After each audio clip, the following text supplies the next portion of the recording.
Hi there, my name's Aaron Short. Welcome to my YouTube channel, back home from the Modern Museum, and we have a lot to talk about. Last week you saw a few off-the-cuff live streams, and also, of course, the main live stream, which we're going to talk about in some detail, but there's a lot of things you didn't see last week. I was there from 9 a.m. until they kicked us out around, 5 p.m. or something, and I saw and had a lot of thoughts that day I want to share with you, and what a great time to take more questions as well. Last week it was very hard to take the questions during the stream. So if you've got any thoughts or questions about last week's stream, then let me know. And I'll bring on my partner this week, who was filming last week behind the camera, Maury Rutch. How you doing, Maury? Are you recovered? No, I'm still tired. That was so much fun, but it was so much work. But days like that are so much fun. You don't even really understand and realize it until you get home and you hit the couch. And I mean, I could only know what you guys feel like making a longer trip than I made, but it was a lot of hard work, and I'm glad we got to do it. I don't think I really recovered until maybe today, if I am recovered. And I'm certainly not complaining, but I want to give everyone the full story of what happened that day. I couldn't sleep the day before we went. I couldn't get to sleep. I was so excited, and I had so many thoughts running around my head about what the day was going to be like. I don't think I went to sleep until 3 a.m. And I woke up at 5 a.m. to get there at 9 a.m. So I was really, is this good or bad, Maury? I was impressed with how excited I still am. Even though I've been to the museum several times, I've been to the factory many times, you know how obsessed I am with guitars. I was still like a kid in the candy shop to go there. And of course, playing the guitars in person was a whole new level. And having Robert there to guide us as well, and Jason, of course, and then I ran into Skip, and we ran into Thomas as well, didn't we? It was great. Yes. I love when you're at a place like that and you just run into people and you have these conversations. That's one reason why I go to like the NAMM show and hang out all day long. Some people say I'm crazy because they get bored. But what happens is when you hang out somewhere all day long, you run into people and you meet a new person and you get someone's card and you have a conversation with someone and you see something that you may have not seen otherwise. So I certainly got that day, but it certainly wore me out. And we were filming all day, weren't we? We made some other videos that haven't been shown yet. There's lots of B-roll to come. One of those was the comparison of the custom shop and the John Mayer guitar, which is up on my channel. And we're going to talk about that in more detail today, as well as some other things that we played. And I've got a lot of thoughts now. I hadn't really played vintage guitars. Now I've played those actual vintage guitars. I have all these fresh thoughts, and I want to talk about it today on the stream. Now we've got no interruptions. I just want to say, first of all, some housekeeping. I want to say thank you for everyone's generosity. This week I had S. Willis and Mark Henry bought me a coffee. And a big shout out as well to David Belcher. He sent gas money for that trip as well. I really appreciate it. Yeah, really appreciate it, David. David's such a great supporter of the channel. And I've said before, I'd like to do more road trips like that. I've got an idea maybe to go to Fishman up in Boston and things like that. So I want to make it clear that those donations are going to go into things like that to give more content for the viewers. And I really appreciate that. I also appreciate that we did our first fundraiser. I've never done a YouTube fundraiser before. And with that, all the super chats went straight to the cancer research charity through YouTube. I didn't have to do anything about it. All the money went straight there, and I was blown away because we had all these donations come in before we even went live, which was again so generous. Unfortunately, when we lost the stream, we then lost that ability for people to donate further. But over the week, it did hit exactly $200, which is just an amount that I set for that fundraiser. So we got to play some great guitars, have some great conversation with people, and we raised $200 for charity as well. So I'd say it was a pretty successful trip, Maury. I think it was great. It really was, and we like to joke around a lot with this chat, but I'll take the same opportunity to say we just said thank you very much for your generosity. We have a lot of really good people here week to week, a lot of people who are here every single time, and to do something like that and to give us some donations. If I remember right, and that's part of the chaos that was last Monday, I'm not even sure that people who donated the super chats even asked any questions. It was just here's some money for the fund, and we really appreciate you doing that. Really. Right. Yeah. The idea was to expedite comments because I knew under the pressure. I mean, it's pressure even like now, right? We're live streaming, but when you're in a new place, streaming remotely and you've got Jason, and then Skip walked in and he came up, and I'm trying not to be rude, but I want to get people on stage, and I'm trying to think what I'm going to say about the guitar. And of course, there was a whole new thing with those guitars. Some of them were not able to be tuned very well, and that added stress too, because I really wanted to play all the guitars, but some of the guitars I just couldn't get to the place. Like when I make reviews here, I sit there and tune, I put new strings on, I clean the guitar, I tune it meticulously, and then I record it. But at the museum like that, it was so kind of off the cuff. So I just knew I wouldn't be able to keep up with the chat. So the idea was to get those chats through, and we didn't even get any questions, we just got people's generosity. But please today, feel free to ask actual specific questions about that trip, because like I said, I have a lot of thoughts about it. And if you've had any thoughts from last week, feel free to bring them up. Or if I say anything today that you want further information on, let me know, because I tell you, I've played a lot of guitars in my life, but to actually play those guitars was a very unique experience, I felt. Not just with the history, but also the guitars themselves. I'd never played a 1937 Martin, and now I have thoughts about those guitars compared to, say, the Authentics or even the Standard series. And I want to go into some detail about that today and kind of geek out on that stuff. But that was really awesome. So I'm going to give everyone a round of applause for raising $200 for charity. And I think it's something I'd like to do in the future as well. I think it's a nice way to give back. All right, so that's great. Absolutely. Now, before we say hi to our friends in the chat, let's just start by addressing what happened that day. I'm going to fill people in. We originally said 4 p.m. because we normally go live at 4 p.m. But I chatted with some people that said we should go live earlier because they close at 5. And I agreed. I thought we need time to look at all these guitars. So I then changed the time to earlier, but the time wasn't relayed to everybody there, and that meant we couldn't actually start at 3:30. So first of all, my apologies. That's why we started late. There was no technical problem. We were just waiting for everyone to be ready to begin. And that's why I was trying to let everyone know in the chat what was happening. Then unfortunately, after 5 minutes, we did lose the stream. I think that was something to do with the Wi-Fi. And again, when you go live, I'm actually on Wi-Fi right now, but knock on wood, the Wi-Fi here is pretty stable. And whenever you go live streaming, you want to use a physical cable. You don't want to rely on Wi-Fi. We all know that Wi-Fi can cut out, right? So the Wi-Fi cut out that day, and then Maury jumped over to his hotspot, which was then fine. So in hindsight, Maury, we would have started on time or played some B-roll, which I had on hand. I didn't upload it to your machine. And then we would have used maybe the hotspot connection or a wired connection, and it would have gone much smoother. But regardless, I felt like the content went really well, and it's now up to watch after the fact. So on my channel, you've got like a 3-minute video and then the whole video, which you can just click between. And then Maury has the whole thing as one, which is time-stamped.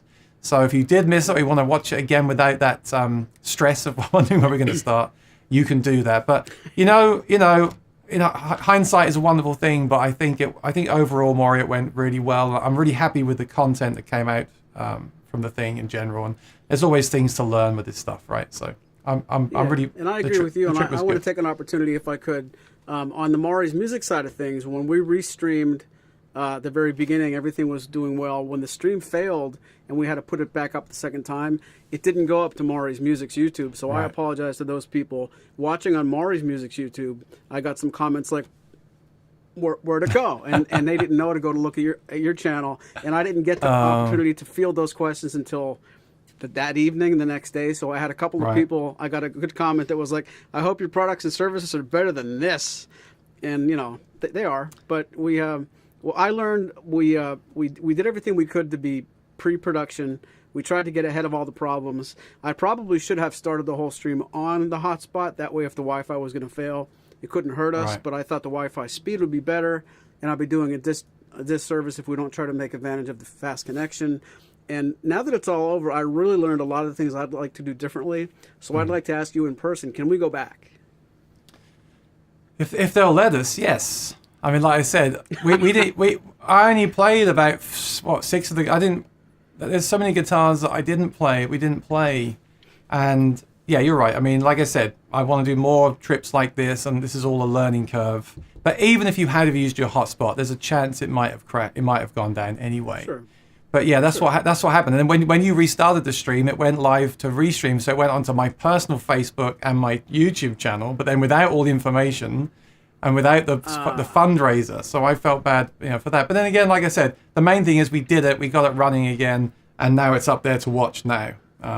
And like I said, I've got a lot to talk about, and we have more content from that trip as well. There's actually a load of videos that haven't even been published yet. So I think it's successful, and we'll learn from that stuff and take it forward with us. I'm just playing people's Happy Valentine's. Vanatine, says Jim. What's that, Jim? David's here. Bernard Smith is here. Muddy Creek Critters is here. S. Willis is here. And Chazza is here. Happy Valentine's, Chazza. And Skip from Boston is here. And Jim is here. It's a cold, sunny day in Vermont. -7. Ooh. That's cold. Jack says, hi all. When you're at the museum, did they have the new signature model, 0028 Brooke Ligertwood? Well, if they did, I'm disappointed they didn't let me play it, Jack, because I saw that get released today, and my eyes lit up. I was like, this is a great model. Why was this model not there when I was there? Why am I not playing this? I really want to play this ASAP. And the reason I'm interested in this model is because, yes, I'm going to bore you all to tears. It's an OM size, triple O's kind of guitar with the rosette that I like. I know, I'm so predictable. Well, it's on there, and I'm going to say I like it because I do. It's got the rosette. It's got the narrow nut. It's got the... So you know where I'm going with this. It's a little bit like a John Mayer. It's got the full dovetail neck joint, which I think I prefer from my comparison. And it does have a slight soft V-neck. So that's the difference there. It's like a combination of the Clapton and the Mayer or something like that. Right?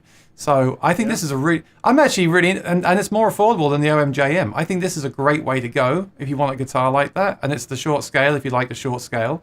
I think this is a really exciting model. And I don't understand why this wasn't announced before or to more fanfare. Like, I just saw it today on the Martin site. I don't really understand. Like, to me, I'm more excited about this, Maury, than I am, say, the new SCs that were announced. So. Oh wow! Well, yeah, they wasn't at the museum when we were there. It wasn't. I don't think it's done yet. If there are any prototypes finished, I think it might have happened just after we left on Monday. It wasn't an opportunity we could have played that. If I remember my rep telling me correctly, this is going to be really hard to get. I think there's going to be a very short supply of these, and the very first initial run is going to be a situation where X number of dealers want them, and there aren't that many to go around. So I'm not sure long term how quick these are going to hit the stores, but I think the early release for these is going to be a little bit small, and I'm not sure why they waited till mid-February. We got the literature on this guitar back when they introduced the modern deluxe guitars and the SCs, and it did say, release dates for the guitars, and I thought, is that a typo? Is that everything's coming out in January, but one model's going to wait? And I haven't really been told why. Let me just throw it on the screen. There's actually a sunburst and a... I always want to say plain. I can never think it's just natural, right? I can never think of the word natural for some reason. I'm really excited about this guitar, and I hadn't heard of Brooke, right? I admit I've not heard of Brooke before. Let me see if I can make this bigger. Why is that so small on my screen? Show entire screen. Show Safari. There we go. So there's a sunburst version, and there's the natural version. I really like the decal on the headstock. You see, it's got that hint of the John Mayer guitar. You see why I like this guitar, Maury? It's got the hint of the John Mayer. Like it's a short scale. Now, she's got an Anthem in there, but it doesn't come with the Anthem. I don't understand why that is, because it seems like she's an Anthem player. I think that's a good move, though, because maybe if they did that, they'd put the battery box in there. And I always feel like they don't need the battery box with the Anthem, because the battery life is so long anyway. And it's very easy to put your own pickup in the guitar after the fact. So putting your own Anthem in is good. It probably keeps the cost down as well, I would imagine. But I think this is great. You see, it looks very John Mayer-ish, but it's got the dovetail neck joint, which our friend Dovetail or Die will appreciate. It's more affordable than the Mayer, and it's got that full dovetail neck joint. This is the Sitka top one, the plain top. I really like it. I really want to play this guitar. I did this earlier. I chatted with Martin here on the website, and I said to them, "Is this just like limited?" Oh, Bernard, thank you, $4.49. Appreciate it. I said, "Is this limited?" They said it's one of those deals where they'll make them as long as the dealers order them, Maury. So as long as you're ordering them, they'll keep making them. But once you stop ordering them, they won't make any more of them. So they are numbered, but they're not limited. So the question is, are you going to order this model? The people need to know. We already have. I think we put an order in for, if I remember, Lori ordered a couple of each, but I think quickly after that we got the email you can't have all four, and it was one of those situations where we'll do our best. So it's these last couple of weeks we've been getting emails to say things like order received, stand by, we'll tell you if you can do it, and it's such a strange time for Martin to take dealer orders and forecast them, but we have certainly put the interest in for this one. Let me know in the chat if you're interested in this guitar. It just ties in nicely with what I said in my review of the OMJM versus the custom shop. It's just another option. In that video I said the OM28 or the OM42 is what I might go for over the OMJM, but this now throws another option in there as well. If you want that rosette around the sound hole, and if you like the V-neck, and we'll talk about necks today as well from the trip. I played a lot of different necks on the guitars. If you like that, I think this is a great way to go, because this is different. Like the custom shop, if you want to do this from a custom shop, it's going to be more than this.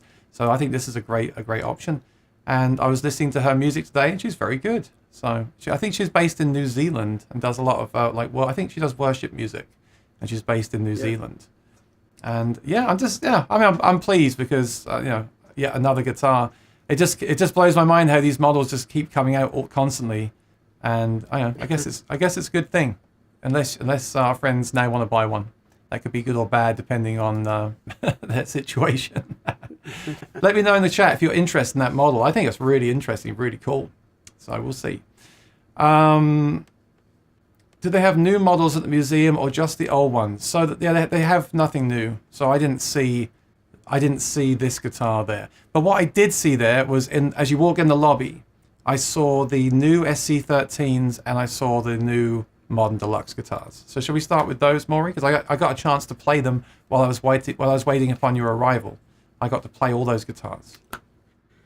That's not a nice way to say I was late, but I'm glad you got to play them. I got there at 11 o'clock, and it's funny, I brought my iPad. Check this out. In case there was so much downtime, I would start shooting B-roll for us, and I would start editing those things, maybe even put something up on social media. And fast forward to we needed every minute we had plus a half hour. So, yeah, when I got there, I saw they were still on display. And I'd like to, I want to ask you off camera, and I just forgot to do it. When you got there and had some free time, did they have the SC10 or is that still missing? They did not. They had the Burst Special Edition and the regular Special Edition. And my first thought was, I'm not writing these off completely yet, but my first thought was strumming them in the lobby that they just felt a bit small and thin to me. But then again, they are 11 gauge strings with a low action.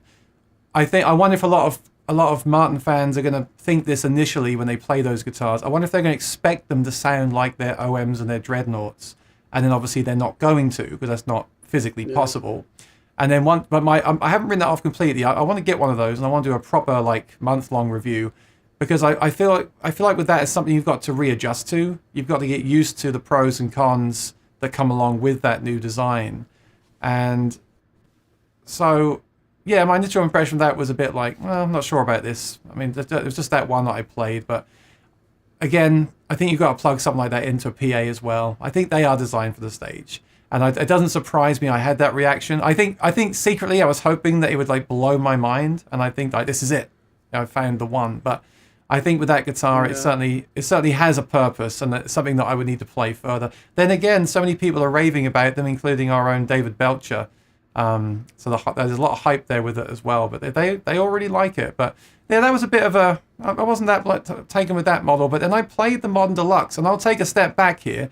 When they announced those, Maury, I wasn't very impressed. I was a bit like, well, they're not really for me. I played some in the past, not really my thing, and I played them again. I did quite like them. I'll take that back. Well, I particularly like the D45. And I personally wouldn't get the D45. I would rather get an authentic myself, or 2 standard series myself. But it did sound very, very good. I will admit it. So if you're looking to buy a D45 Modern Deluxe, I do think it's a great guitar. And then it's just up to you if that's the model you want to get. So that impressed me. And I spent most time with that over the others. I don't understand why. That just seemed better to me than even the 42, and yet they're basically the same model construction. But the 45, I don't know. I don't know if it's We'll talk today about psychology. I don't know how much of this is psychological with me. Like, oh, it's a $12,000 guitar. It sounds great. I don't know. There is something with that stuff, definitely. But it did sound really good. So I'll take a step back on that. And then as we go on, we'll talk about the Authentics and what I thought about those. But let's just keep saying hi to our friends here. Muddy Creek Critters, happy Valentine's. Miss Ella Segovia. So, I talk about Metalhead Hippie. He does all these radio shows where he's played my songs before. Well, one of the contributors to that is friends with Miss Ella. And actually, there's a whole community of people, singers that are like kind of sharing each other's work on YouTube. I've been watching. So we met today.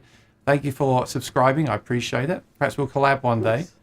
And then Lewis is here too. Says, happy love day, everybody. Lewis is back. Good to see you, buddy. Hope you're practicing your guitar. Old says, hi all. Made it home in time. Great. Thanks for joining us. And Alan says, hi, everybody. Jasper, I like you guys so much. So positive always. So full of Martin enthusiasm. Proud of my custom D18. I don't think I'm always completely positive, am I? I don't know. But if you keep watching, I am happy to admit if I change my mind as well. I like to speak my mind on here. And I'll definitely do that today about what we played at the museum.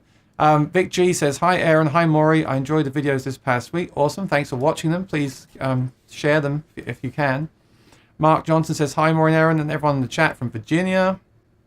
S. Willis says, you're most welcome. That's for the Buy Me a Coffee. Thank you, S. Willis. I really appreciate your support. Rosanna says, hi, Aaron and Maury and everyone in the chat. Happy Monday. Good to see you. Great to see you yesterday as well, Rosanna, for the Valentine's concert. Well done, Aaron and Maury. Thank you, S. Willis. Kooky is here. Salut. Salut, Kooky. That's French. Pooh Ninja. Was the museum haunted? Actually, that's a great question. Perhaps we should spend an actual night there sometime to find out. All right, we got a question here. What was your favorite guitar? What was my favorite guitar? That's so tough, isn't it? I mean, there's so many good ones there. Maybe this is a better question for the end of the stream. I mean, okay. I thought you knew already before you were thinking. Geez. Straight to my mind is the John Mayer prototype. Very, very cool guitar. There you go. And we're gonna talk about that. Okay, let's use this as a way to talk about that right now. So they had the prototype, but I took my custom, which is basically the same build. And someone pointed out to me that the strings may have been different. That's a good point. I wasn't able to restring the guitars at the museum, and we all know that new strings can affect the sound of a guitar, right? But what I thought when I played them back to back in the room, and this is coming back to my psychology again, I just felt like the prototype John Mayer had more. It was more open, and just more open, and it also felt different, of course, because it wasn't worn in. It hadn't been played a lot, but the neck just felt like it'd been played a little bit, and it wasn't like completely brand new, and it just felt very comfortable. It's like when you put an old pair of shoes on, they're more comfortable than a new pair of shoes. So it felt very comfortable, and to me it sounded more comfortable, more played in. And I really just felt like the tone was basically the same. So the tone was the same, but it just had more of an open tone. And we've spoke about that on here a lot, how guitars get better with age. And we've done a few videos about that. And I watched those back again. We've done like Maury's guitar there, which is obviously played in a lot. We've done a video where he compares that to a modern OM28 vintage and V-neck, sorry. And I think I hear it in that video as well. I think I hear the difference. But then watching the video back we did, I think I hear less of a difference. And all the viewers' comments are saying that my custom is better than the prototype. So of course I'm really happy about that. That's awesome for me. That's great for me, but I didn't feel that in the room. So I need to get Maury's opinion on this. Like, you were sitting there, did you feel what I'm explaining, or do you think that was more in my mind and my hands on the stage? Well, my mind was so dedicated to watching the levels and being careful of the technology. Like, I was so make sure things are working that I wasn't sitting and really appreciating it like I would. But I was still able to take a few moments. Every time you played a different guitar, I did stop to try to do that, for expecting you would ask me. And I really think where I was sitting, which is about maybe 10 feet in front of you or 15 feet in front of you behind the table, I heard a difference that I suspected it was more of a difference where I was than what the microphones were hearing. And I'm not surprised that what you felt and what you experienced, in the moment wasn't completely coming across on the microphones as much as we heard there. So I would agree that I think you made a good comment. If I could quote you, if I heard you correctly that day, the difference between the prototype and your custom was similar to the range of difference from the OMJM to the Dovetail custom that you did a month before. I couldn't say that I heard that much because I would have liked to had listened to your other video right before that to have a reference. But I heard a pretty good difference, and I wouldn't say that they were close. I really believe this though. That the OMJM versus the custom is huge to me. Like the difference is massive. I don't know if it's just that guitar or if it's the dovetail neck or the bracing, whatever. It's a huge difference. I really believe that, and that's why in my video I said to people, if I was recommending now a guitar, I would say go for the OM42 over the OMJM. I just think that if it is the dovetail neck joint, it makes a huge difference. And I may have said that to you in the moment. I don't know if I felt that much of a difference with that one, but I definitely felt a level of this is a more open guitar and therefore more kind of full and 3D and better, right? I'm saying that as a better thing. Yeah. But we talked a lot about how guitars get better with age, even if they're not played very much. And I think that's what I was hearing. Just the fact the wood had just loosened and matured, and it just sounded a bit more open. It's exactly how it sounded. And I like the sound of a brand new guitar, that kind of tight, focused sound. I quite like that for some things, but I also really like that 10-year of just openness. And I'm sure people that are watching that have owned guitars for 10 or 20 years can chime in on this as well. And I just definitely heard it, and I definitely heard it watching our video back with your guitar there and the new OM28V as well. But now I watch the video back, and I'll play the audio now from your video, Maury. I watch back the comparison when it's back to back, and I really... Well, let's see if I still feel that way. If you've got some headphones, then throw them on. And what I'll do is I will play... I just got to pull it up, but I shall play the recording of the two guitars back to back, and I'll tell, because maybe this will lose quality over the stream, but I'll tell you now, Maury, if I feel I can hear a difference between 1 and 2. Okay, I'll do it right now live. So here is the A/B comparison back to back. Just tell me if you can hear this. Can you hear that? Yep. Okay, I'm going to play it from the start. And in fact, let me put it on the screen so you can see which is A and which is B. And we'll do this one live. I think this might be more for me. I'm not sure how well this will translate over the internet, but let's see. Let's see what happens.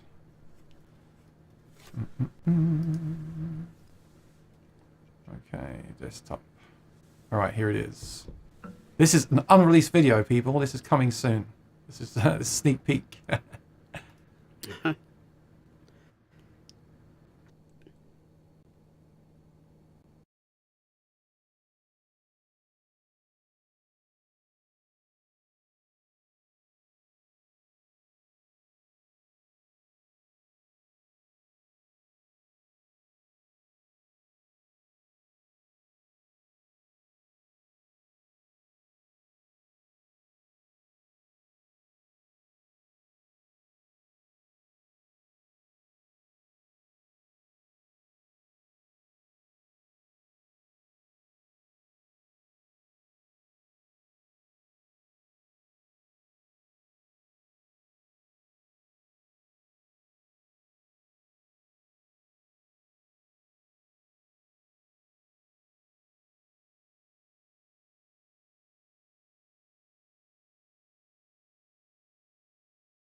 All right.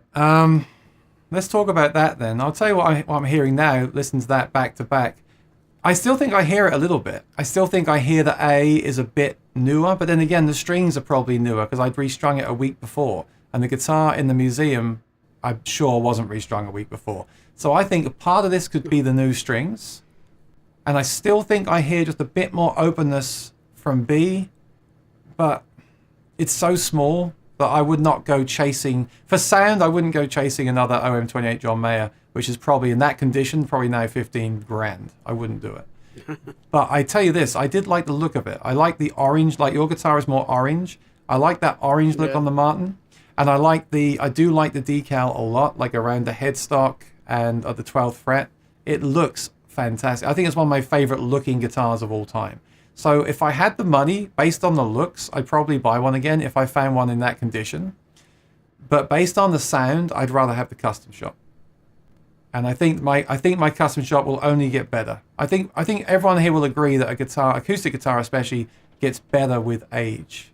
If you don't agree, let me know, because honestly, I've not really experienced that in person. I don't think I've not owned a guitar really for long enough to really tell that. You'll laugh, but it's kind of true, got to be honest. But I think from what I've heard in these guitars and your guitar and what people have said to me in the chat previous weeks, I think my guitar will, if I do feel that guitar is a bit better, I think my guitar will get there. And I think that can only be done with age of the wood. And I think that's normal. Oh, yeah. Absolutely. We're really splitting. I'm really splitting hairs over this. Like they essentially, I think they sound really close, and I'm really happy that people said that my guitar sounds better than that one. I don't know if I agree, but it makes me feel good about my purchase. So thank you everybody that said that. Well, it proves they sound different, and I don't want to be a wet blanket, but when you just played, I wasn't able to hear it with my monitor. Aaron and I have a back channel audio system during these broadcasts, so I wasn't able to hear what you guys heard during that quick video play. But I do remember it. But you edited that video, so what did you think when you... Hang on. Thank you, Jasper. Appreciate the support, buddy. You edited that video, so did you have any thoughts as you were editing? I did. I thought there was a pretty big difference in the editing part, and you have to appreciate when I'm doing that, I have good headphones on, and I'm listening so close because I have to see where I put the splice.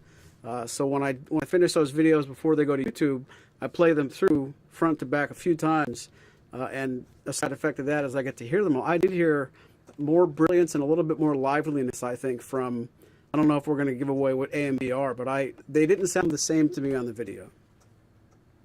Right, but what is that? Is it the strings? Is it the wood? Is it the what they washed their hands with the day they made the guitar?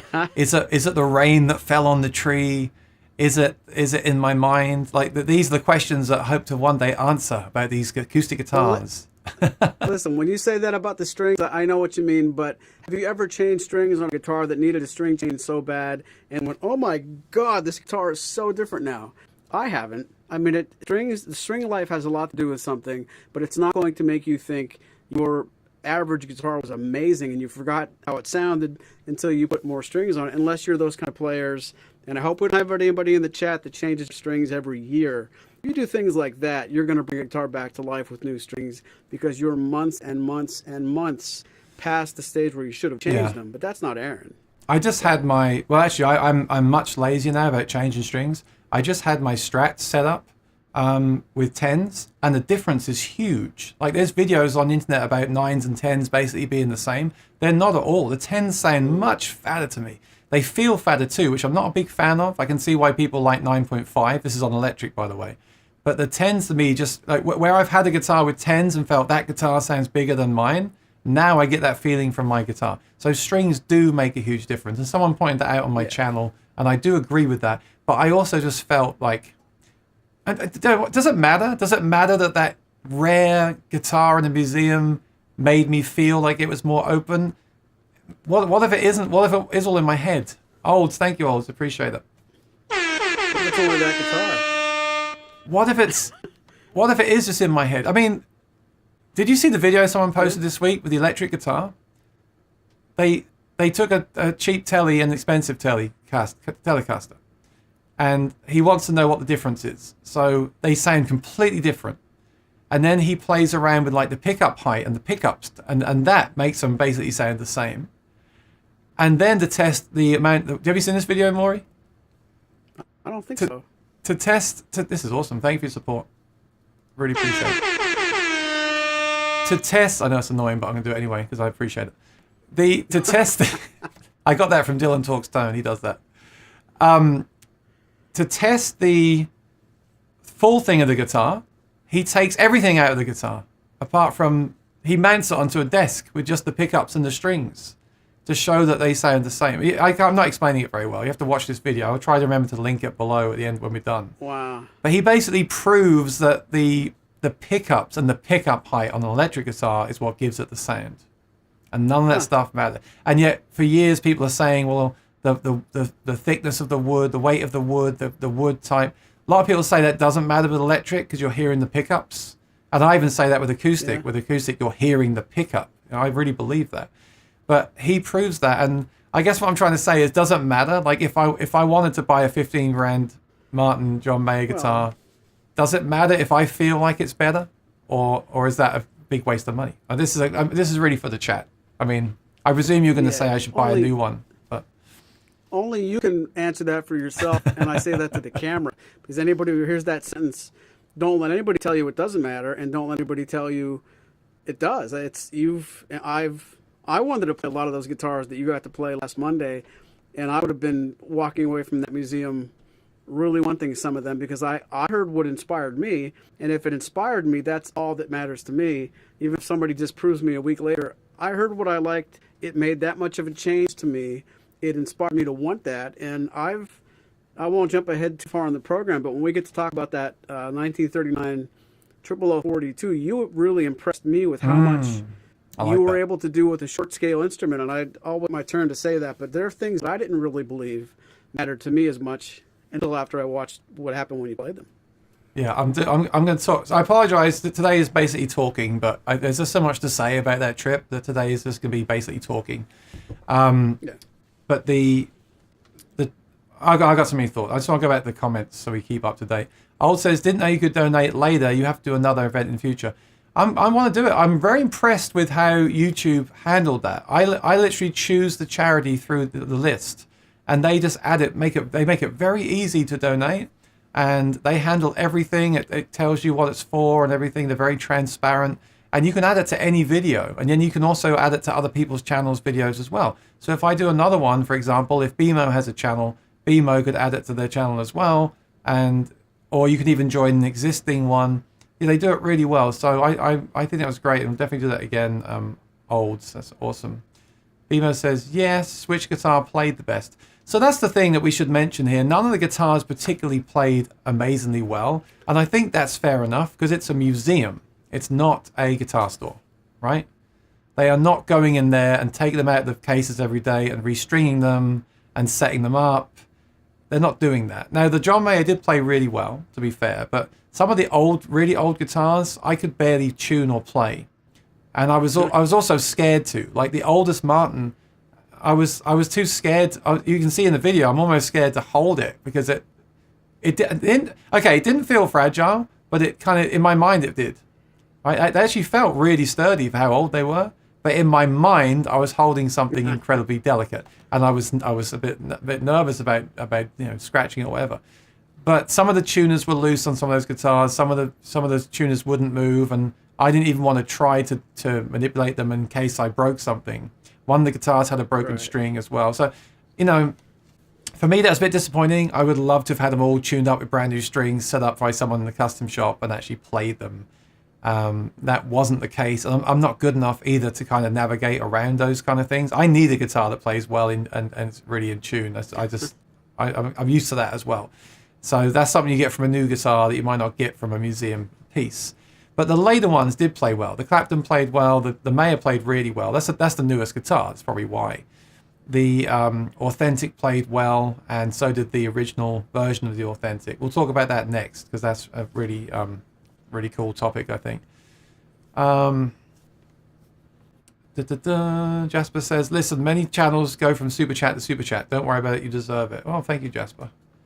I try to read out every comment, but if you want to donate either by buying my mug or my t-shirt or sending a super chat, then I really appreciate it. Because like I said, I'd like to do more of those trips. I really want to go to Nam, Maury, but I mean I'm not asking for money or complaining, but that would be a very expensive trip. But I would like to go. but I'm not going to book it until we get closer just to see what happens. And I think what I'll do is I'll probably, if I'm going to go, I'm going to book the hotel as soon as I can and then book the flight probably last minute. But I would like to go, but we'll see. Lee says, hi everyone, I'm working again. I need to retire. Yes, you do, Lee. It's about time. And Pooh Ninja says Banhammer. Banhammer. I'm not sure what you mean. Kooky says, yes, you barely played any mahogany guitars. Of course, Kooky, because everyone knows that rosewood guitars are better.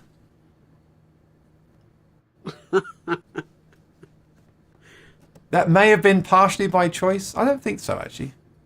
If you remember correctly, we had a vote on which guitars we were going to play. And they are the guitars we played. So, sorry about that. David Belcher says, Martin Museum Part 2. Yeah. Part 2, the mahogany years.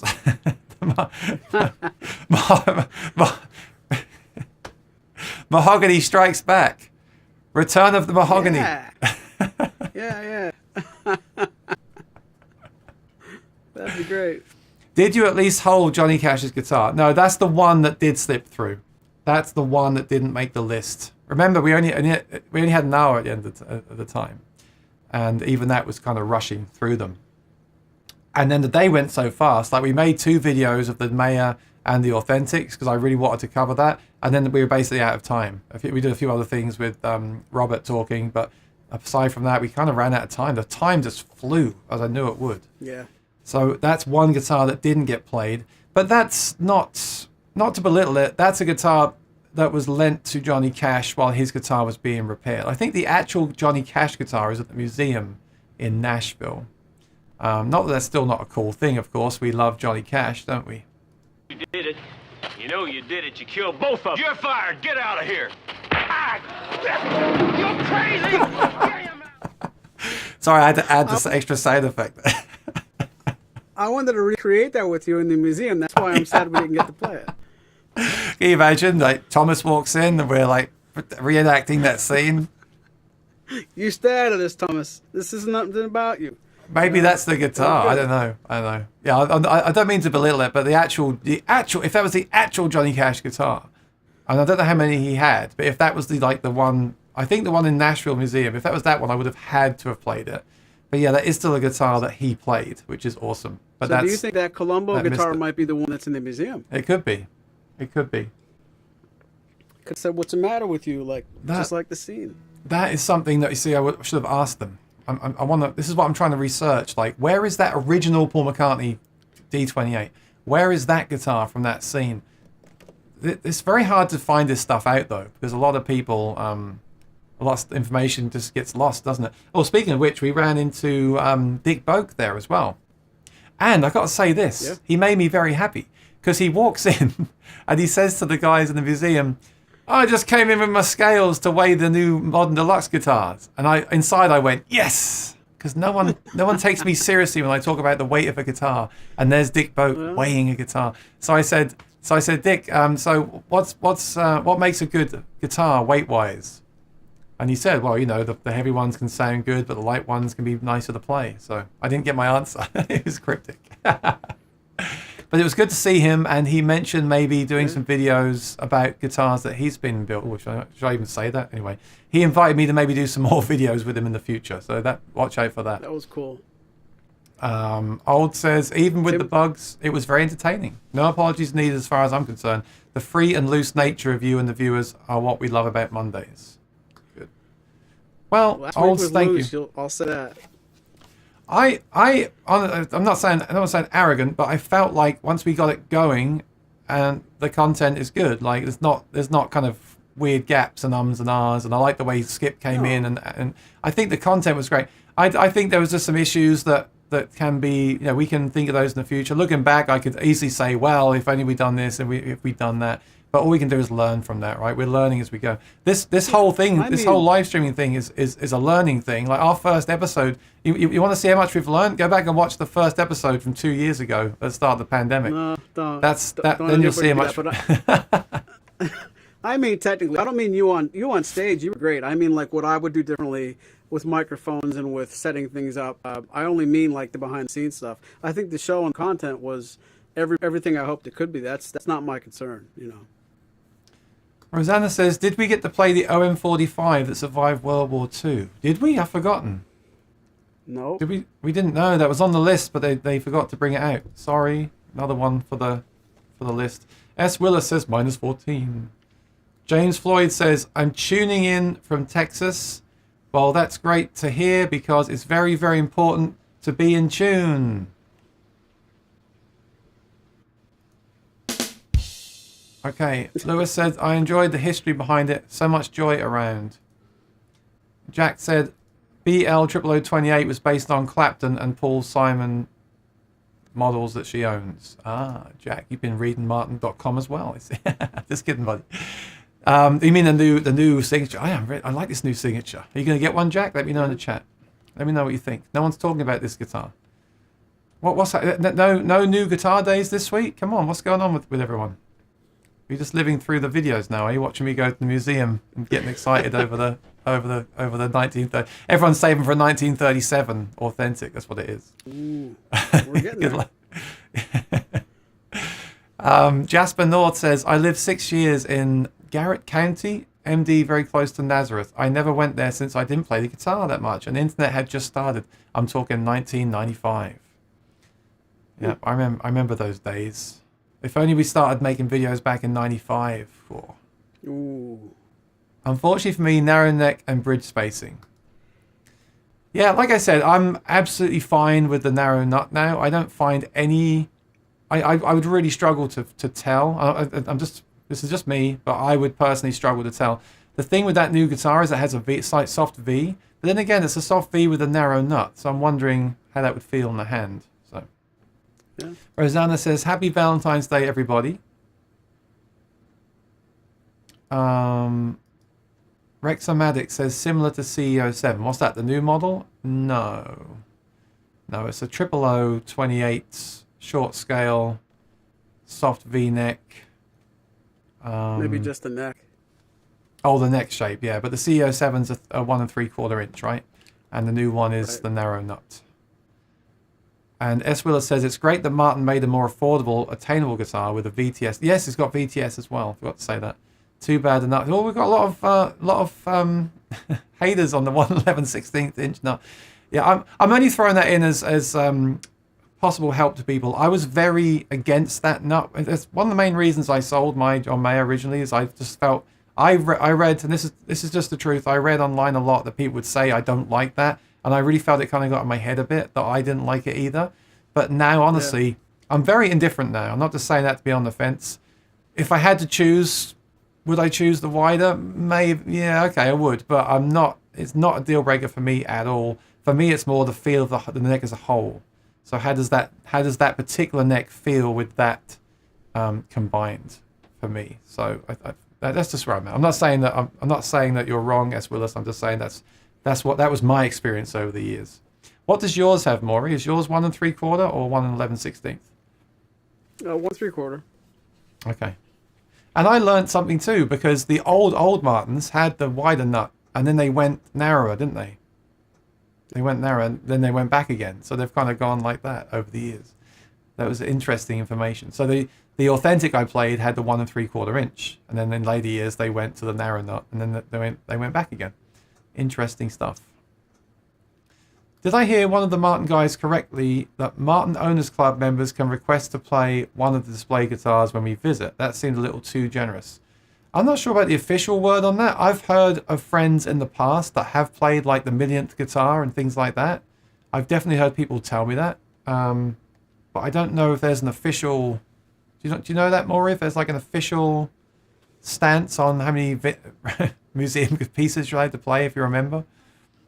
How can I say this as a dealer and a good guy on Monday and a pal of irons? I think it's very, very plausible that at a Martin Owners Club event, something you didn't think was going to happen could happen because of somebody's generosity, and you could try to do it the second time and they'll say, no way, it can't happen. So it wouldn't surprise me if off the cuff somebody at one of those events that works at Martin said, sure, check it out, and then that wasn't repeated. So I think it's probably a case-by-case basis. I'm sure there isn't an official stance to even look up. I think I've seen unofficial Martin Guitar Forum events where it was like, play whatever you want. Here's all the keys. And we're like, what? And I know that can't be something that officially up the chain there was a meeting about. That was just, well, you did it, you know. So it's good to be in that place. If you get the right people at the right time in the museum or anywhere in the factory, things can happen that are really fun. And I don't think there's a specific guideline about it. You know? Even I wasn't sure. Until last week, I wasn't sure we'd be able to play them. I thought we were just going there. I didn't really know what to expect. And then, of course, close to the time, I said to them, so can I play them? I was like, yeah, sure. Okay. Yeah. But I guess I've known them. I've known those guys that run the museum for a while now. So I don't know. I don't want to speak for them. I'll give you a free tip as you're all watching right now. If you go to the museum and you pull someone aside and say, Maury Rutch said that I can play one of the guitars in the museum, they will not let you play the guitar. Okay, that's just a free... That was a joke. It's very true. It's funny because it's true. There's a thing about like the whole music industry, like it's not what you know, it's who you know, right? So I think it's probably a case by case basis. I've seen people play them. I've heard of people playing them. Maybe there's times when they won't let you play them because of whatever's going on at the time. I don't know. So yeah. Let us know. Keep us up to date if you play one. But years ago, I heard of friends playing the millionth guitar. I think it was the millionth guitar. So yeah. I was jealous, and now I got to play them myself. But I didn't play that one, so there's still more I didn't play. Kooky says it's a mod V-neck. That's right, you like that, right, Kooky? But it's not mahogany, so you're in trouble. Lewis says, thank you forever. You're welcome. I'm reviving his channel. Yeah, Lewis is getting more views than me. I'm teaching lessons now. Saturday, 1 p.m. I'm doing like a song lesson. So this is great. And Lewis is rekindling his guitar playing, and he's been posting his results on his social media, and he's getting like 800 views. He's getting more views than I am, which is great. And then he's linking back to me, so that's awesome. So yeah, I encourage more people to come to that, learn the song of the week, make a video, put it on a channel, share it around. And Lewis just does the shorts, so it's like a 1 minute, just a little clip playing the song. That's very, a great community you have going there. That's great. Yeah, thank you. Good stuff. Oh, his video hit 2,000 views. Wow. I must be a good teacher. Good job, Lewis. Lisa says, hey, Aaron, Maury, and everyone in the chat from San Mateo, California. Very cool. What is your channel? Yeah, Lewis, put your channel link in the chat for me. Padded Pederum. So here's Padded Pederum, who's also part of the Metalhead Hippie community, which is great. They did a show the other day where they just played. Well, I shouldn't say just. They did a show the other day where they played one of the members' songs for the whole show, and basically they just went into their music. It's really nice. It's like the days of radio again. Right. He's working. Okay, good. Thanks for listening in while you're working. Food Ninja says, hey, Francis says, hey to Francis. Lots of love and hearts today for Valentine's. Did anyone get a Valentine's guitar from their sweetheart? Probably not, I imagine. I just got a note come through. People couldn't hear the comparison video? Okay, apologies. It's on my screen. It says it was coming through. I wonder why that was. So yeah, I won't play it again in case there's a technical issue. Just hold on, because that will be released in a week or two on Maury's channel. Okay, and that's just the audio from my video anyway. So if you want to hear that comparison, go to my channel and listen to the video I posted last week of the two guitars. They've just been put together closer, and that video is coming on Maury's channel in a couple of weeks. So I won't play it again. It might be a technical thing I've got with my computer today. These bugs are coming through thick and fast, Maury, lately. I'm not sure what's going on. Not good. Lewis says he posts the guitar progress from me every week. I like that. It's really cool. It's really cool that I can teach you over the internet, and then you can post that result over the internet, and people can see those results in real time. It's very cool stuff. I got to check that out. Yeah, you might learn something, Maury. Possible. I want this button in real life. When I say, I often get in trouble when I speak to people in real life. I often make, especially when I first moved from the UK to America, my sense of humor wouldn't come through. I would say something without smiling. So I would have said, yeah, you might learn something, Maury. And then people would think I was just being really rude. So if I could just carry this around with me, perhaps I'll invent this button that you carry around, and as you speak to people in real life, You just hit this button. If it gets really awkward, you just go. Just kidding. Don't take my idea. Stream Deck necklace, right? Yeah, Wow. a panic button, like literally. So, Aaron, what do you think of this guitar? It's good, right? How about sound effects? Sound effect sniffer.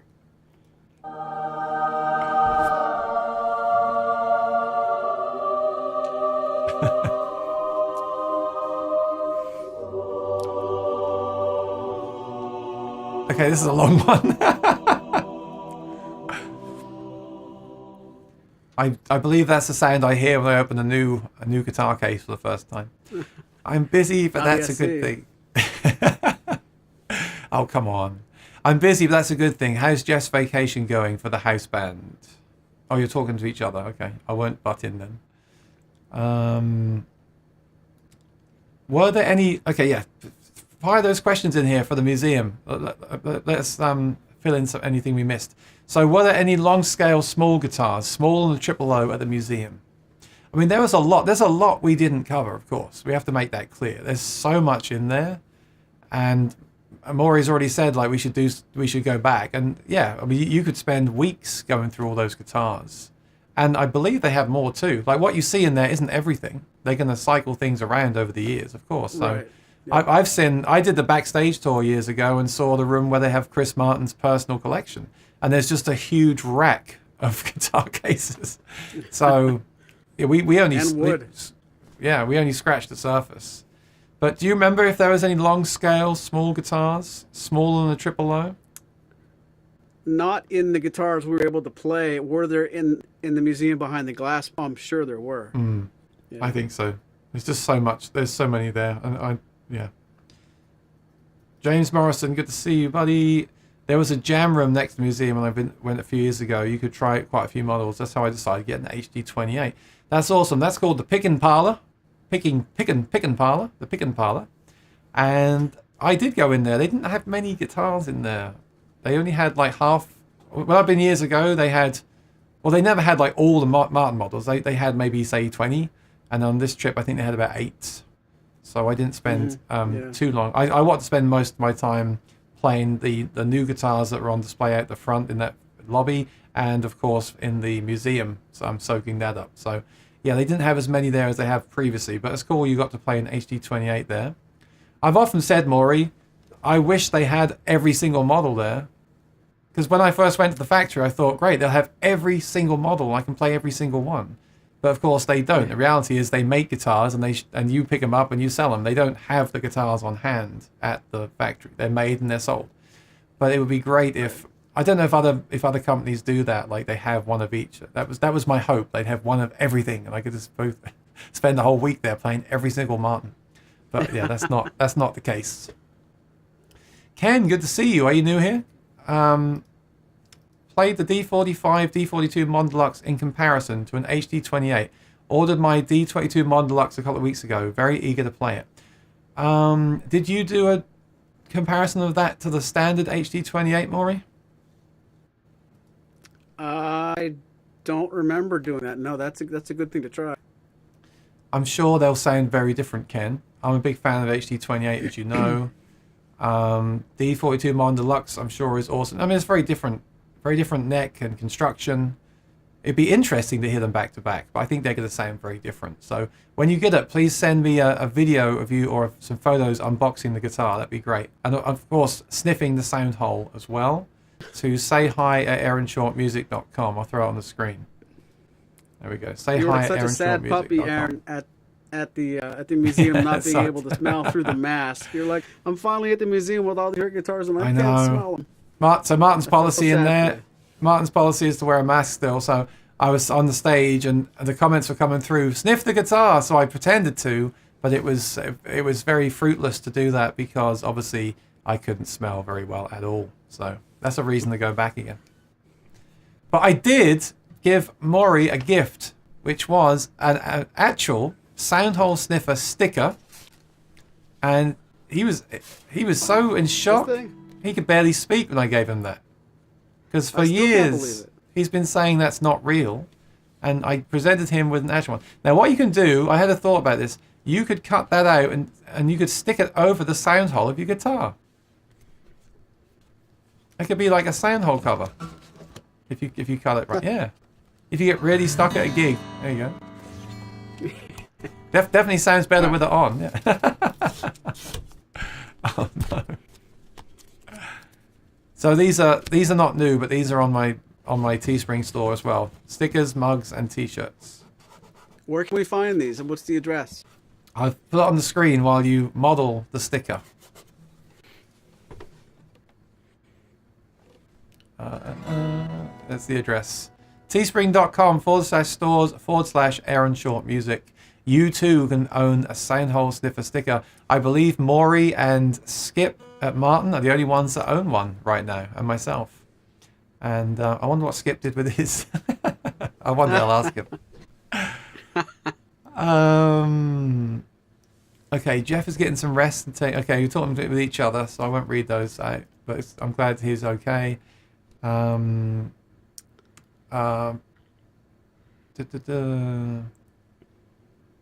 40 people watching, only 18 likes. Come on, everyone, hit that like button like you're going to buy an authentic Martin. Old says, Aaron, your point about the Mayer neck joint is why I'm skeptical they can make an SC28E. Can the new metal-assisted neck joint yield the sound of a 28? Well, if my thoughts on that are correct, then no. But like I said earlier, maybe we shouldn't expect it to, right? An OM is not going to sound like a Dread. An SC is not going to sound like an OM. I think you've got to base that on the guitar itself. Well, then again, who knows? If they do make a 28 style version, maybe it will. I don't know. But I have to always say it's based on that particular video, based on those two guitars on that day when I made that video. I much preferred, and all I can put it down to is the neck joint. And also, when Maury did a similar comparison on his channel, I thought I heard the same thing. And also, our friend in the chat, Dovetail or Die, clearly is right. So, just kidding, buddy. But I do think there's something there. This stuff is so subjective. All I can do on this channel, Maury, is say what I've researched and what my thoughts and feelings are. I can't prove any of this scientifically. And maybe if I was more talented, like the guy with the electric guitar, where he took it all apart, like I mentioned earlier, maybe that is scientific proof that tone wood doesn't matter. But even then, it does matter if you want it to. If you want your guitar to be made of Brazilian rosewood, then you want your guitar to be made of Brazilian rosewood. And it doesn't really matter what experiment anyone does. So this is all just my findings. Maybe that particular SC I played that day had a lower action than the others, and who knows? So that's why I'm happy to report my findings, but everything I say has to be taken with a pinch of salt because these guitars can be so different. But I also don't expect that to sound. I don't expect an SC13 to sound like an HD28. That'd be completely unrealistic. Why would they even make? And then you can say, well, why would they make an HD28? Right? So the fact is, how does it sound for its job, which is plugged in through the PA? How is it to solo on and things like that? So that's just my initial thought. There's also my thought of, I wonder how many Martin fans are going to play that and feel the same way. Like, it doesn't sound like my other guitar. But then I think over time they'll realize that that's why they have two guitars, because it's not going to sound the same. So a lot of this is just me talking out loud, but I still hope they make a 28 kind of version in some respect. I thought it said certified sniffer. Actually, it should do, yeah. We deserve more likes. Yes, we do. Like our stream. Like our stream. Come on. It's Valentine's. If you don't like our stream today, then there's a problem. But even Pooh Ninja's in on it now. Throw some come on, press that thumbs up button, please. Is there something playing? No, there was earlier, but I think it didn't work. So, like I said, that video, I'll link these videos later. The video I played from I'll link, and I'll also link the electric guitar that I mentioned, that video. Oh, this is from when I played the demo, it didn't come through. No sound. Okay, sorry about that. So you basically saw Maury and myself sitting there in silence for a minute. Well, I tell you what, I really enjoyed the video, so just kidding. Hi, Bruce, good to see you here. Like I said, I'll put that link to the actual video in the description. You can watch it later. Or just on my channel, you'll see custom versus prototype. So that's what I was basically playing. I love this. Look, I played that like half an hour ago, and I'm only now getting through the comments because everything's so delayed. Oops. Wow. Oops. Sorry. Jasper, thank you for the super chat. Do you guys believe in the tone right? Well, I haven't tried it, so again, if I haven't tried something, I can't comment on it. David Belcher says it works. I think Maury said he's tried it and it works. Yep. But so talking about doing these tests, it's so hard to do a test with something like that because it takes so long to do the job. And if they tell you to put that thing on the guitar for 30 days, who's to say the guitar hasn't changed in 30 days anyway? That's a long time, isn't it? So something I'd like to try out one day. But I do think guitars get better with age. I do think the more you play a guitar, the better. But the tone right, I saw another one the other day. Someone else has made one like that. I mean, it can't. I'm just going to say it can't hurt. Some people might say it would hurt. I've seen people say it would hurt the guitar. No. Surely vibrations going through the guitar can only make it better. It's like playing it, right? I don't know. I have to say I'm no comment until I've played one. Until I've used one in person. I have no comment really. I think it might be cool if you buy one with like 10 friends and share it around each other and try it out and then say at the end if you felt it worked. I mean, I don't know. It's just a vibrator at 50 hertz, says Kooky. Kooky, what a way to bring a product down. It's just a vibrator at 50 hertz. Made one that did not work. It breaks in the strings, not the guitar. Interesting. This could be a future video debating the tone right. David Belcher loves the tone right. Have 2 of them. But David, just don't put them both on one guitar because then that guitar will open up so much. I'm being a bit facetious, aren't I? I mean, maybe that's the answer. Perhaps you can have 2 on the guitar. Thank you for the super chat. Why didn't I didn't see the super chat either, did I? Oh, yes, I did. I didn't read the comment. The AB had no sound. Okay, so I'm not going to dwell on that. I'll post a link to the actual video. But thanks for letting me know. Remember, Valentine's Day foot rub for her could lead to a President's Day new guitar day. Good point. Yeah, order flowers now, because then you might get your authentics coming in. Kooky says, David Belcher, why have you got 2? No, Maury don't need more guitars. He's got all the guitars there. Pooh Ninja says, order flowers. I got a scoot. You'll have a great... Okay, Pooh, see you soon. Enjoy outer space. I'll see you when you get back to Earth next week. Keep it up. Thank you for the super chat. Kooky says, I sent the link of that video to Aaron. Yes, you did, Kooky. I'll give you full credit for that. You did send me that link. And I'll post that in the description below, unless you want to post it right now in the chat. Alan Coleman says, well, AB definitely ahead. Okay. All right, enough jokes about the AB, no sound. Come on. They were the worst guitars I ever played. They didn't even make any sound. And yet they still sound different to me. What's going on? Yeah. Please read the comments. Yeah, they're all delayed. Okay,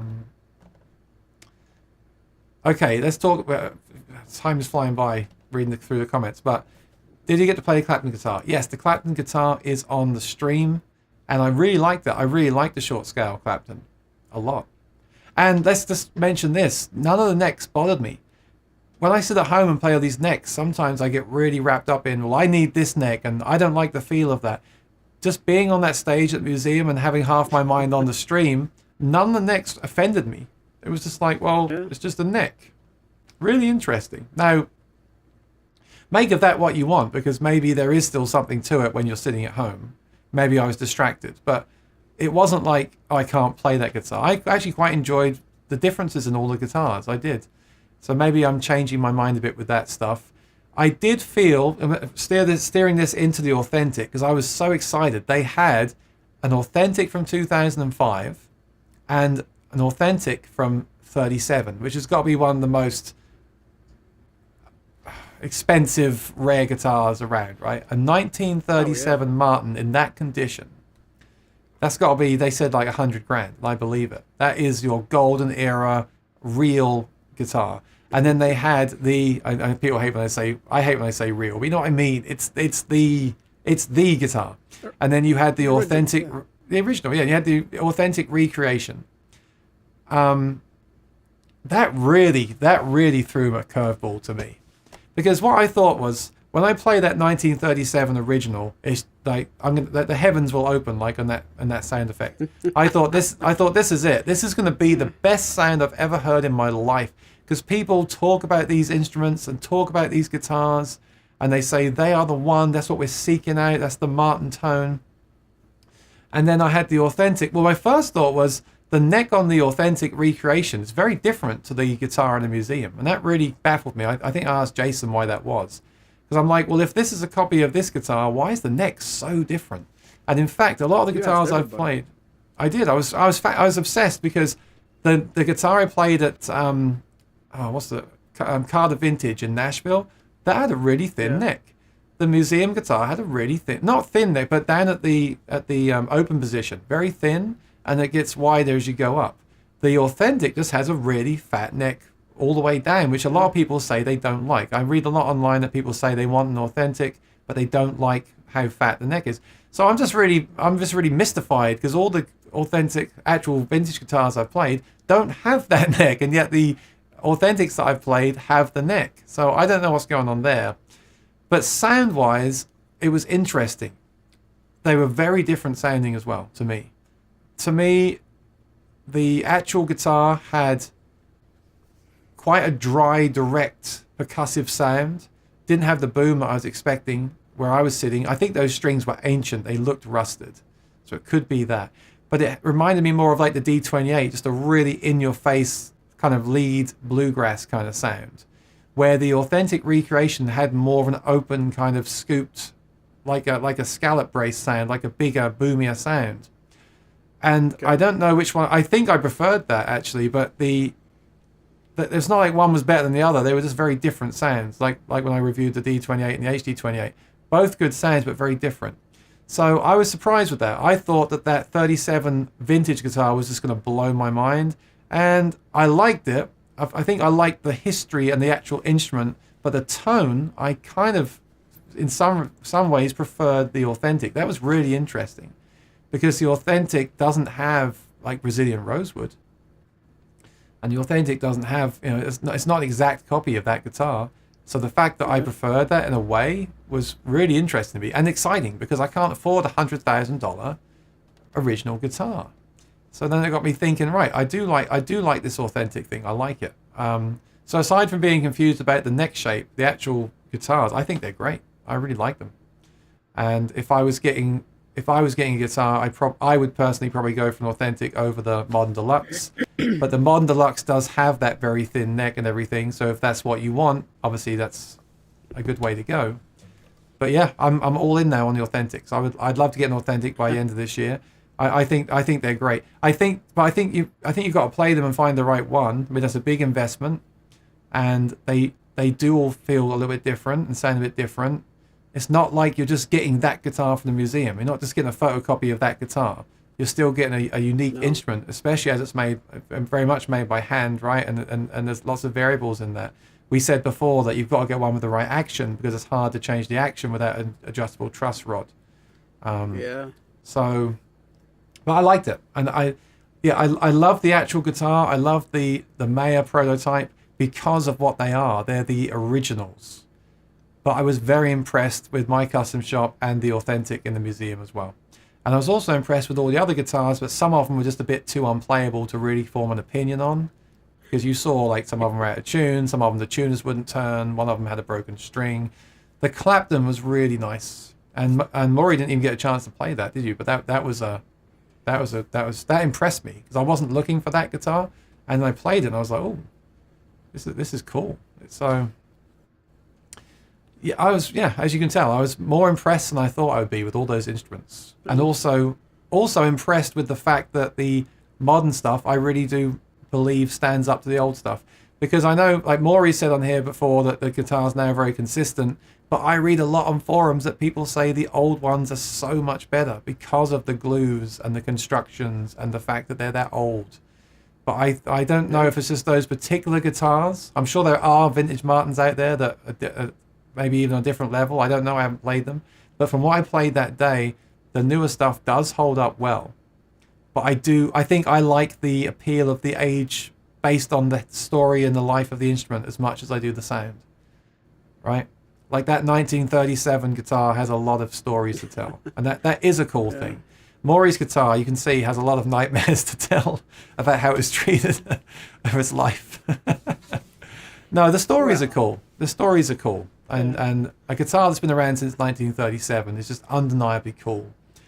But I was happy that I liked the authentic because they're much more affordable, and I was happy that the viewers liked my custom shop over the John Mayer.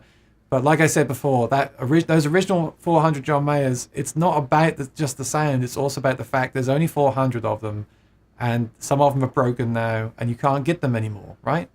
People that buy guitars or collect things like things you can't get anymore because they're rare and they're hard to obtain. So there's definitely an element of that. But I was, just to sum up that rant there, but I hope that makes sense. And there's more videos of this stuff coming. We tried to do an actual line comparison reaction, but it was very hard to do because as soon as I felt the Mayer, I knew it was the older one. I could feel the neck had broken in a bit, and as soon as I felt the authentic, I knew because it had the fatter neck down in that position. So it was very hard to do that, knowing what I know. So that didn't really work, but I still had some thoughts about it.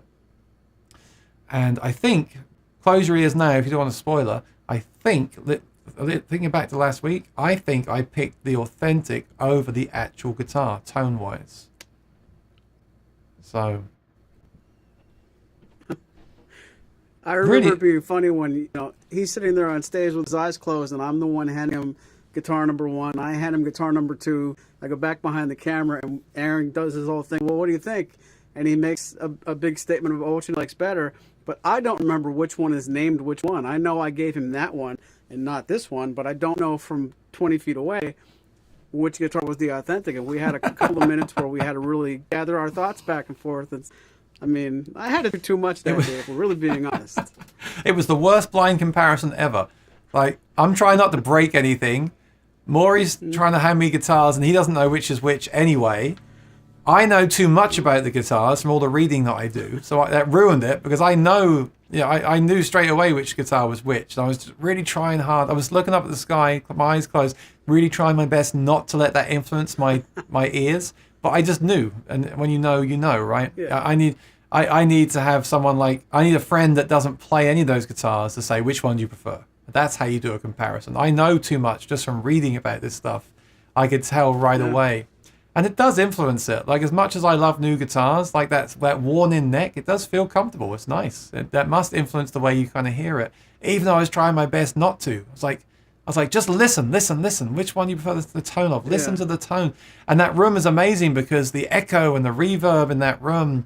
And I made a joke. I said, imagine all those guitars are vibrating. Like when you go to a guitar store and you strum on a guitar and all the guitars ring and sympathetic vibrations. That's kind of what happens there. The room is so ambient, and you've got and big sounding. But regardless, I was trying to be completely focused on just the sound. But you can't, can you? If you have any prior knowledge, it influences what you're hearing. It definitely does. Yeah. But overall, I'm really glad we did it. I'm really glad the experience, and I'm really glad with my findings that I personally felt. Alan says this is the funniest stream yet. Can't stop laughing. Well, I was looking forward to this because the day was so stressful and so focused on what we were doing.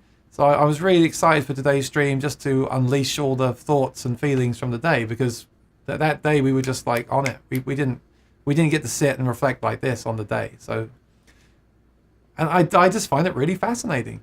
All these years of playing guitars and reading forums, to actually sit there and do the comparison, there's nothing like it. And then to make up your own opinion on this stuff. I mean, that's part of the reason why I do the YouTube channel, right? To try that stuff for myself and then report it to viewers. But I think it's something you have to do for yourself. And I do wish I could turn the clock back and do that stuff without knowing what I know now. I wish I was completely new to Martin, and Maury just said, here's an OMJM, what do you think? Here's OM42, what do you think? That's the real comparison.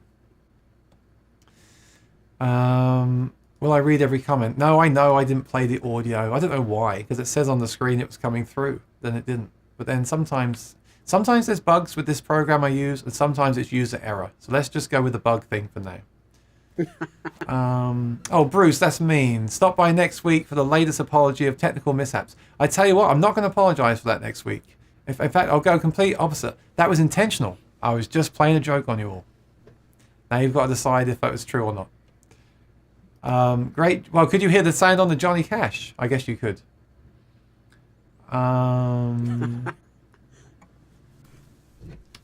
So David says he has 2 tone rights because he rotates them, so he keeps them all moving. Okay. The tone right, if you read forums, the tone right is a very highly discussed product. That's why I said I'd have to try it. Oh, Cookie Monster says, hey Maury, I just purchased the OMJM from you with the upgraded buffalo horn saddle. I'm excited to unbox that beauty. Hang on. Thank you very much. Wait 24 hours. Yeah, and send me pictures, please. And yes, wait 24 hours. It's really cold. Today it's like 22. Thank you again. So, very cold. Paul says, greetings from Montana. Good to see you. Old says the World War II guitar survived a war, but not Aaron and Maury's visit. Oh, come on, give us a break here. There was so much to do. David, so you're not afraid of overdoing them? They're discussing the tone right. Not at all. I don't run it on the highest setting. I run them about halfway. When Dick Boak ran the museum, he wanted the guitars to be played. Oh, there you go. He opened them up for us more than once. Okay. Martin switched from Corian to Bone in 2004 for the Vintage Series. Does your OM28 VR still has its Corian nut? What is the saddle material? Yeah, you've changed yours, haven't you, over the years? Oh yeah, this is probably the 3rd or 4th nut. This is bone nut. The saddle right now is bone. I've been back and forth from bone to ivory in the saddle, but now it's bone. I think the pins are fossilized walrus ivory, but the nut hasn't been Corian for a long time. I bet you within the first couple of years that switched out. Do bone nuts and saddles have to be replaced over the years? Saddles do, or pins do, right? But what about the nut? Like, do nuts on guitars break? They'll wear the slots will actually wear down, and your action will become too low there. From every time you restring, it's like a saw.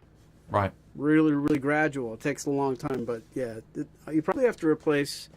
I would think the nut and the saddle before the pins. My Strat has like a yellowing on the nut, and it looks almost like it might just break off one day. I'm wondering if one day I'll be playing on stage and it will just break. I don't know. I think it's just cosmetic, but that was going through my mind.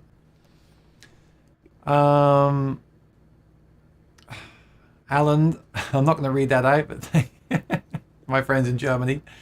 Maury and his old crummy beat-up guitar. Poor dude. I know, right? He's got a guitar store and he's got the most beat-up guitar. What's that all about? Well, I guess he gets to play the new ones when he gets them in to inspect them. There we go. Metalhead Hippie, good to see you. Hope you're doing well, my friend. Thanks for all you do for music community. And Jim just watched Lewis playing the guitar. Nice groove. And you should do Soundhole Sniffer feedback busters. I've thought about it. I've been looking for someone to do it. It makes total sense to make a cover for the Soundhole that says Soundhole Sniffer on it. Total sense. Someone else said years ago or a year ago about doing one that says Soundhole scent protector or something. That would be funny. That might be taking it too far. Like, will people understand that? I don't know. Do people understand it anyway? Probably not. No. Talking with each other. Here we go.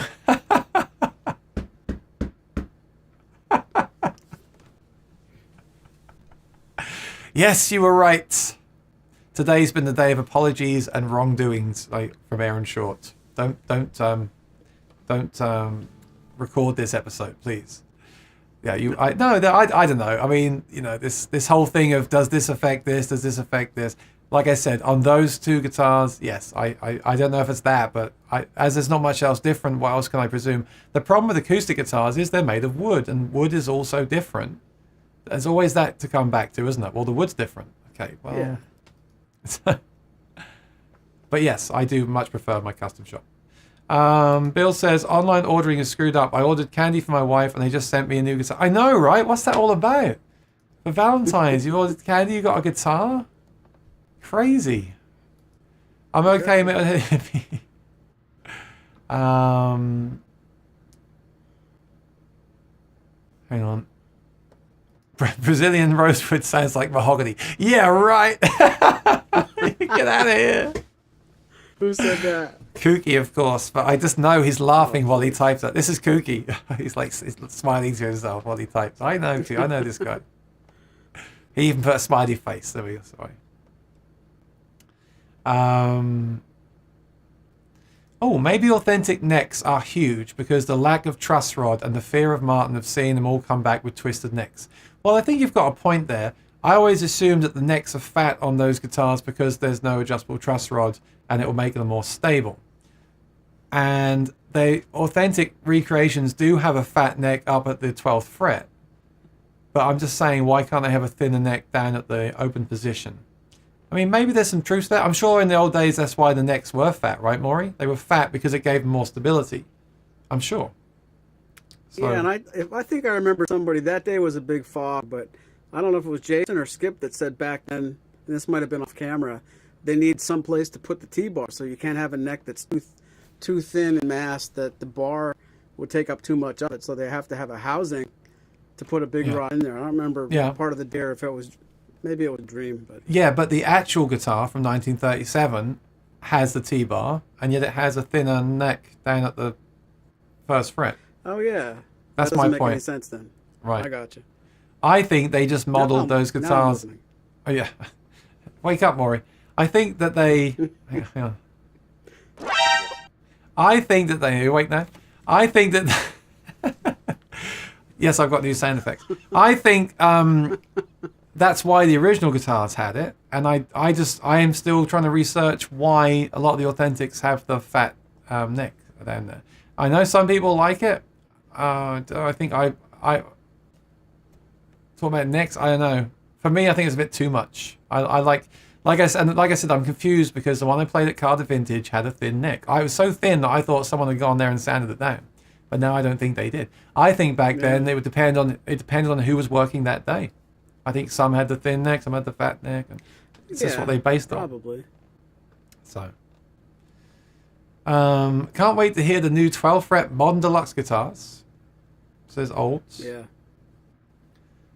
And Cholarism says, I was surprised a few months ago when I played a Madagascar rosewood, Guatemala rosewood, and East Indian rosewood guitar. I preferred the sound of East Indian rosewood. The other guitars look cool. I agree with that. Some of those other woods look like Brazilian. They look fancy. But the East Indian is, they use that on the standard series. The Sitka and East Indian is a really tried and tested combination. That's why they use it. And I think it works great. The other woods to me are sometimes more cosmetic, which is fine too, of course. Some of the backs of these new guitars look amazing. But tone-wise, I mean, that's a comparison I've never actually done myself. But it's interesting you say that. I finally got a 0028 VS 2 weeks ago. I've wanted a 12 fret Martin for years. Then the day after I get it, Martin reissues the 0012 frets in the Modern Deluxe. The want never goes away. But also, I don't want to be a party pooper. Isn't that also similar to the guitar that was announced today? 0028 VS?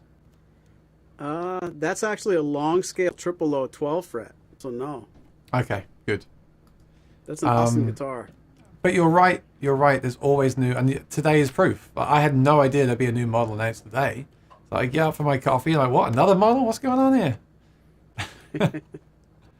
Isn't the Tone Right a rip-off of the Yamaha Atmosphere? No, that's a different product. You're thinking of the Tone Wood amp, which is a box that sticks on your guitar and then gives you effects. The Tone Right is a device that vibrates your guitar to simulate playing the guitar. They should make a new version where it also strums on the guitar and you can play it at a show and you haven't got to play the gig anymore because it plays the guitar for you. All right, best guitar for $400 to $600. I'm going to say the Yamaha. Really like it. I got a review on my channel. What would you suggest from your shop, Maury, for $400 to $600? What's the best value, best sounding guitar for that price range? I would say a Blue Ridge, a BR63 or BR43. But in full transparency, I'd love to put it up against the Yamaha because I hear a lot of good things about Yamaha from you and from a lot of people in emails. So I don't have enough knowledge about Yamaha to vote against that, but I would say a laminated Blue Ridge would definitely be a very, very good idea. See, the Yamaha's about 300, which is, I've said before, their stuff is such a great deal. I think they've got such a huge factory and such massive resources at Yamaha that they just, and they've been doing it for so long. Like this, it's really, yeah. For me, that's kind of the gold standard. I tried the for electric guitars. I just tried the Harley Bentons, and that's great too. But I had to do quite a lot of adjustments to the Harley Benton. I had to polish the heck out of the frets, and I had to tighten the input jack as well, which is fine. Like that's all stuff that's doable. But it is more that you've got to do. With the Yamaha, I'm always looking for products I can recommend to people that are great out of the box. Because if you're new to the guitar, you might not want to have to polish the frets or fix the input jack. And the Yamaha stuff comes out of the box good to go. So that's why but you know, this is all subject to change over the months ahead. But that's the one I recommend now. Until I compare others. Still regret to have sold a Taylor PS10 Brazilian Rosewood, as I suffered cramps with that guitar after a few minutes. Still wonder if something like luthier could correct. Truth is, I love narrow necks. But it's interesting you say that, because we've got friends on here that say the thin necks give them cramps as well. So it's whatever works for you, I guess. Willis is an enabler. Buy yourself an authentic, Aaron. You've played for years and deserve it. Well, I will, but if I get an authentic, I'm going to have to sell my Dread, I think, and maybe a couple of electrics as well. So my plan, Willis, is to save up, and if I still like them as much by the end of the year, I'm going to get one in 2022, and we'll do a big video about it. That'll be an exciting time. Kooky says, Aaron, you forgot to play my video. Yeah, sorry, no videos this week, Kooky. We're over time. I knew we'd go over time. We did no playing or nothing today. We just spoke. I knew it would happen. So I have got viewers' comments coming up next few weeks. I've actually been sent 3 videos to play, but I just knew I wouldn't have time today. So tune in next week. I'm not even sure if yours is next, Kooky. It may be. I've got one from Bunny Barnes, I've got one from Lee, and I got one from you, and I got one from someone else. I think I've actually got 4 viewers comments. They all come at once, these viewers' comments. Does that mean we're not going to see the Guitar Talk and Guitar Head for a month? And sadly, that software is not working anymore with Ecamm Live. There's some kind of bug. So Guitar Head is actually officially retired until we get updates. Alan says the Yamaha. Kooky says the Eastman and Yamaha. I haven't played an Eastman. Jasper says, no, we don't agree that if we had the money, we would all go for Sinker wood. Don't know. I haven't played Sinker that much, Jasper, so I'm not sure. Eastman and Yamaha are hard to beat in that price range. Yeah, I mean, especially if you talk about $300, then yeah. I mean, that's crazy. You can even get a guitar for $300, isn't it? Really. Epiphone. Still so many brands I haven't played yet. Crazy. I haven't played an Epiphone acoustic, I don't think. Got to change the subject, but having a cloudless evening, and having the almost full snow moon shining in my windows is why I put up with -7 degrees. Well, that's awesome. It was snowing here yesterday. Alan, that's right. A video from Alan too. I got several, so yeah, I'll resume that next week. Next week's all videos. Yeah, Maury, you're off next week. We're just doing viewers' videos, okay? I was so blown away last week by an Eastman $300 to $400 PCH3 with solid top and Coca-Cola back to the sides. Oh, laminated, yeah. I took it home. Awesome. Wow. Jasper wants to know before we go. Maury, do you agree that Sinker is the best sounding wood? No pressure. I haven't played enough to even get near saying that. No, I wouldn't, but I've got very limited experience with Sinker. The times I've seen it come through here, I was amazed at the look, the sound. You have to appreciate when I see a Sinker wood guitar come through here from a custom shop, it's fulfilling somebody's custom order. I inspect it, take some photographs, and I play it to make sure it's okay.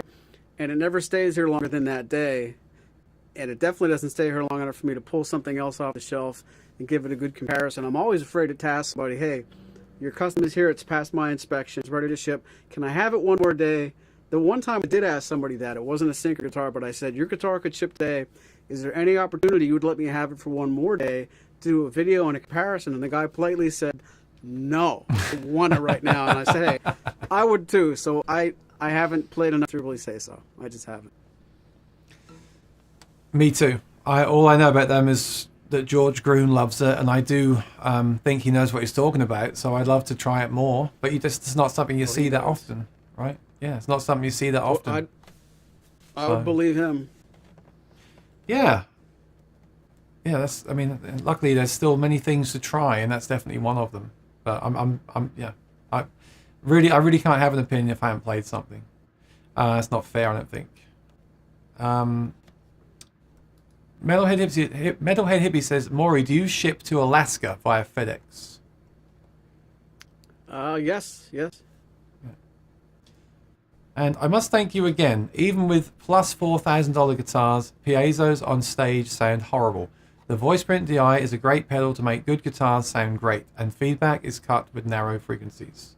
Well, I'm glad I could help you, and there will be more pickup stuff coming in the future, I'm sure, so stay tuned. And I'm interested to see what Bags do with that pedal as well. The last thing I heard, they're still working on the Android version. So once they've got the Android version, hopefully they'll then do other stuff, and we'll see. But yeah, I'm glad. Like I said, when you hear a pickup, you hear the pickup, not the guitar. Unless there's a microphone in the guitar. So the voice print, I guess, is copying more of the outside sound. So I'm glad that's working for you. Has anyone tried the Custom Shop D28 1937? Sounds like an authentic with adjustable truss rod. That's right, Michael. They make versions now of the authentic 37 that are custom ordered by some stores, and they have things like adjustable truss rods and different neck shapes, etc. For me, I think that's cool if that's what you want. I think if I'm going to get an authentic, I think I want to go the whole way and get the authentic as close as I can to the thing. But if you want those specs with like the adjustable truss rod, for example, you can get it, and it's a bit cheaper too. I haven't played one of those because they're only at certain dealers, and I haven't been to any dealers lately. So I don't know if anyone in the chat has played them. Yeah, I'm not sure. And Maury, you don't have those, right? No, we're not part of that program, and I've heard nothing but great things about them, but I haven't played one. Yeah, I might play one and prefer it. I haven't played one, but my thought is if I'm going to get an authentic, I want to get an authentic. So that's just me. I'm writing a song. That's awesome. Just got an Alvarez. That's right. I want to try those as well. The Alvarez. I never played one of those. Richard, good to see you. Well, we need to wrap up because it's Valentine's and Maury has to go home and prepare a meal. Right, Maury? I mean, order a pizza. Like I have to go home. I know that, but I'm not sure I'm cooking. Please have a look at JP Corrimer channel. Not promoting, but very informative. Best Canadian guitarist. Maury must know him. Do you know JP Cormier? If I'm saying it correctly? I don't remember. I don't think so, but I'll look that up. Thank you. I don't mind you promoting. At the end of the day, I like sharing information. Jasper's sent me a few songs in the past that I really enjoyed. It's absolutely fine. You know, this YouTube thing is big enough for everybody at the end of the day. So it's good. Maury, any D35 Johnny Cash models in your inventory? Ever played it? You don't have any, right? You said you would your site said you were getting one very soon. What, is that coming in? That for some reason, that model and one other one that aren't related at all are just consistently and constantly pushed back and pushed back. We have been told every month we've been getting delays on the cash, and it's something else, but I'm not sure what part of that guitar is hard to source, or there's something wrong about that instrument that keeps being delayed. It was overdue. We were supposed to get that in August and again in December, and now we're the answer is no, and I don't know when we're going to see it. I think I know the reason. You did it. You know you did it. You killed both of them. You're fired. Get out of here. You crazy? Get him out of here. No. What's the matter with you? No, the guitar. That's what it is. Did you hear that hit the ground? What's the matter with you? Boom. Okay, we have to go. We'll continue this next time. I do encourage all these comments on guitars. I like to learn from you all, and as I hope you can learn something from me. I want to thank Maury for helping with Maury did all the filming and sound last week, so thanks for doing that, Maury. And we have more videos to come. We still have the authentic comparisons. We have a chat from Robert about how he did the models at the museum. We still have some other B-roll. So we're going to post some more stuff. And then, of course, lots more to talk about. So we're going to say goodbye. Thanks for joining us today. It's been awesome. Thank you for all the super chats this week. I really do appreciate it. This week, I've got Gear Chat Wednesday. I've got the lesson on Saturday. I've got the concert on Sunday. Maury's doing live streams. Best thing you can do is to subscribe to Maury's Music on YouTube and ring the bell. And subscribe to Aaron Short Music on YouTube and ring the bell. And then you get a notification when we do anything like this. Make sure you do it on both channels, because if you're watching on Maury or my channel, we're both streaming at the same time. So please subscribe to both channels. Please tell your friends about what we're doing, because that's the best way you can help as well, is to spread the word and get some more viewers, and that's obviously good to do. So I'm going to wrap things up. I see some new names in the chat. It's great to have you here, and I hope to see you again soon. Maury, have a great week. Happy Valentine's, and I'll see you all soon. Can you just play us out? I feel like we didn't play any guitar today. Just play us out, please. And I'll see you all next time. Happy Valentine's Day. Yeah, happy Valentine's. Play some romantic chords, please. Romantic major sevens. Here we go. Great point. Ooh, so romantic.